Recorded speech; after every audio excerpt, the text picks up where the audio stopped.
Confronted my boyfriend's mom for breaking her own first come, first serve rule for bedrooms, and her favoritism is now exposed. I, 24F, and my boyfriend Nathan, 26 male, have been together for 6 years.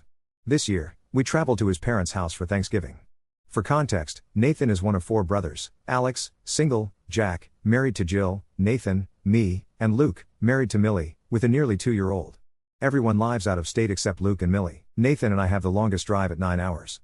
Here's the issue: Nathan's parents, Mary and John, have only 2 guest bedrooms. 3 couples tend to visit at a time, meaning someone has to sleep on an air mattress in between the rooms. The first year I visited, I was told they'd rotate who gets the air mattress to keep it fair. But after 3 years on it, we were told it was now first come, first serve. Nathan's job doesn't allow much holiday time, so we're almost always last to arrive and stuck on the air mattress. While annoying, we understood, it seemed logical. This year was different. Nathan and I got Monday through Thursday off and would arrive first. I talked to Mary about how we were to finally get a bedroom, and she laughed, saying, "Yep, first come, first serve." Millie, who I've grown close to, knew we were thrilled about the prospect of getting a bed this year. She even decided to come early too so we could hang out, and we planned I'd take the twin room, and she'd take the queen. Here's where it gets frustrating. The day we left, I texted Mary our ETA. A few hours later, Millie texted me, saying Luke had spoken with Mary, who mentioned Jack and Jill would get the queen room and Luke and Millie the twin room, leaving Nathan and me on the air mattress again. Luke called Mary out, reminding her of the first come, first serve rule, but she suddenly claimed she never said that and justified her decision because Jack and Jill would be staying an extra day. For context, Jack and Jill were arriving a day later than us, so this reasoning felt like an excuse. When we arrived, Nathan brought up the rule again, but Mary got defensive, claimed she didn't remember ever saying it, and refused to budge. I said several sarcastic comments as I felt this was really unfair. I pointed out rules are rules, until they didn't serve Jill. And that we always do it a certain way until that means Jill has to take the air mattress, and she could come up with any justification, but that doesn't make it fair.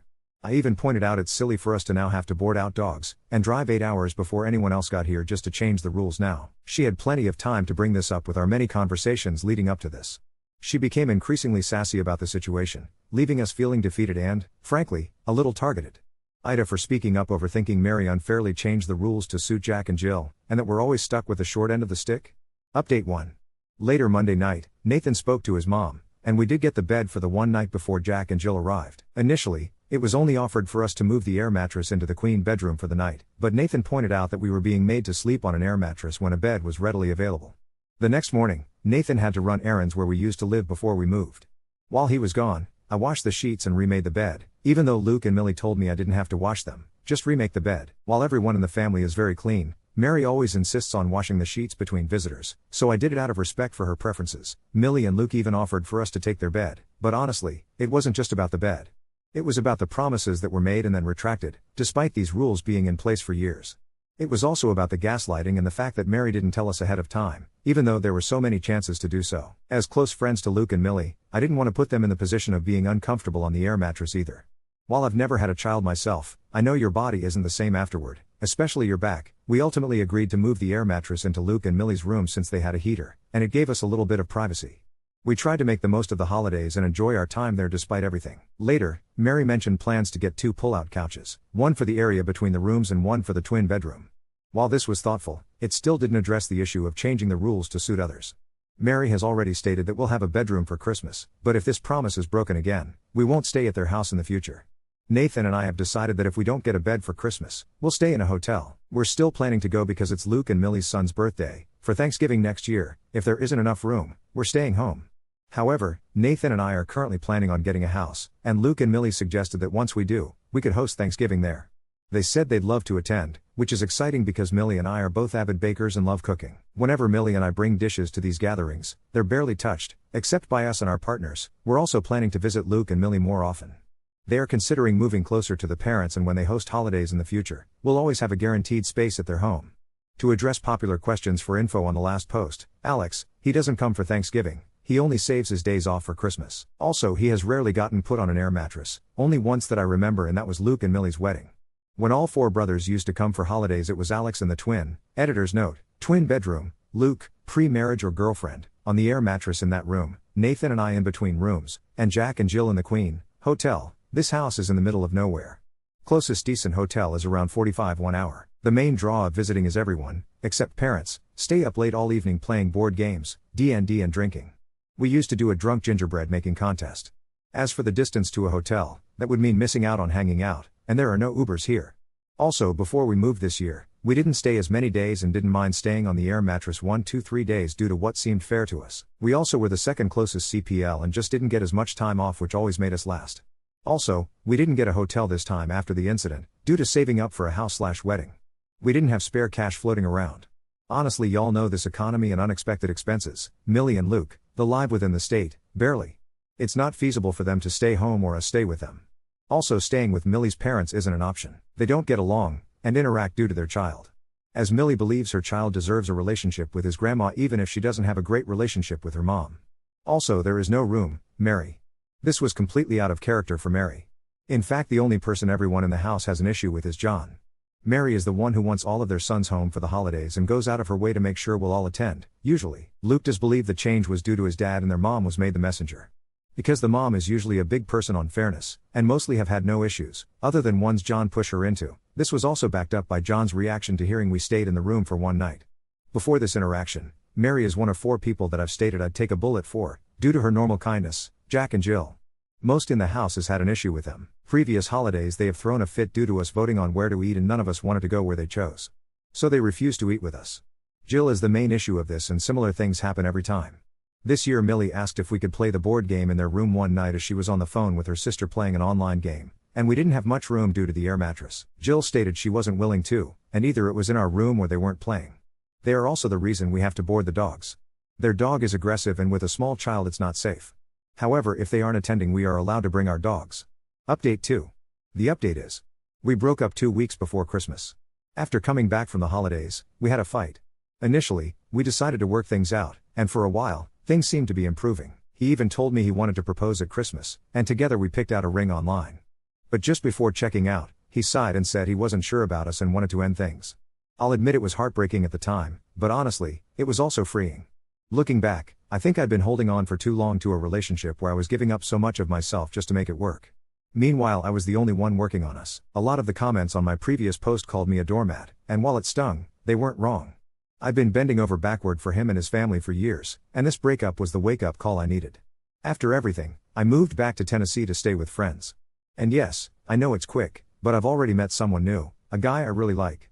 Some people might say it's too soon, but I think I checked out of my last relationship long before it ended. While I'm not completely healed from the damage my ex caused, I feel like I'm finally rediscovering myself and what I deserve in a relationship.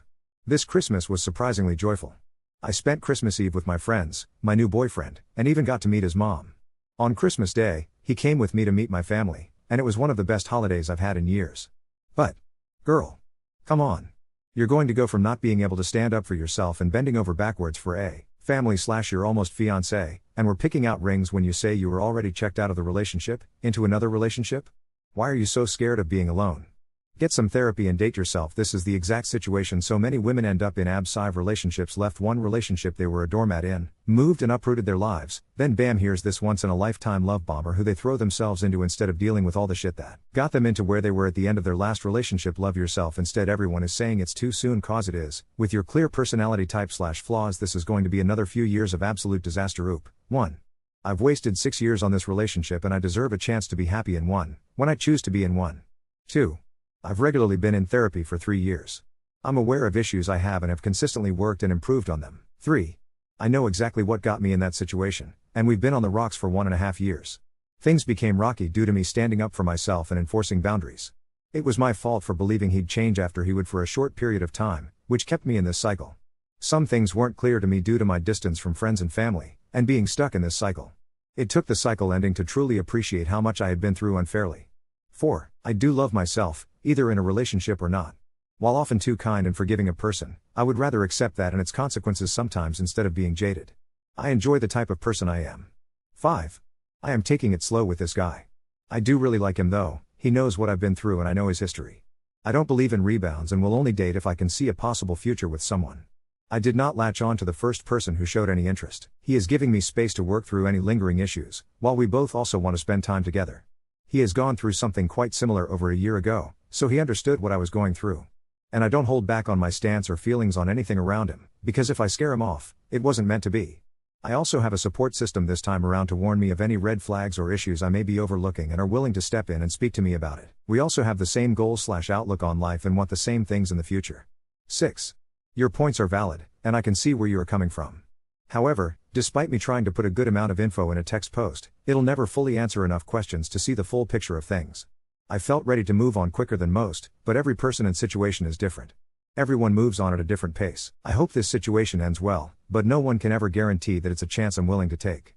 My ex and I had a perfect relationship for 5 years. I'm not going to hold myself back and fear everything for the chance it may happen again. Now on to second story. Let my desperation for connection spiral into stalking, believing I was just being a nice guy, but ended up terrifying her. I am what you'd probably consider a textbook incel, not necessarily the women-hating type but the stereotypical young fuck-up kind. Socially inept, sexually and socially frustrated, immature, no talents, no friends, no job, barely scraping by, never had a GF yada yada, you get the picture. I'm 21 now but this story is from when I was 19. For some years now, about 5 or so, I've been on a negative trajectory. I started isolating from my friends during the beginning of COVID and never really recovered. I lost touch with all of them and basically lost the ability to connect with people. Safe to say I have no friends anymore, not even acquaintances, not looking to score pity points, just trying to paint the stage. It had been this way for almost 3 years before I began my first year in university. I was optimistic in the beginning thinking that it's a new world, I'd meet plenty of people and I'd have to make some friends along the way. A whole semester had passed and I couldn't even make an acquaintance. I started second semester with a very cynical outlook thinking it's just gonna be like high school all over again. By this time I had really started resenting living. I can't really do justice to just how much I resented my loneliness. However, on the first day, I met a girl. You can see where this is going. She was very forward and clingy right off the bat. That is how I perceived it anyway. I'm not exactly an unbiased source but she just took a type of interest in me that nobody has in years. I appreciated that since I am not good at maintaining relationships, especially new ones.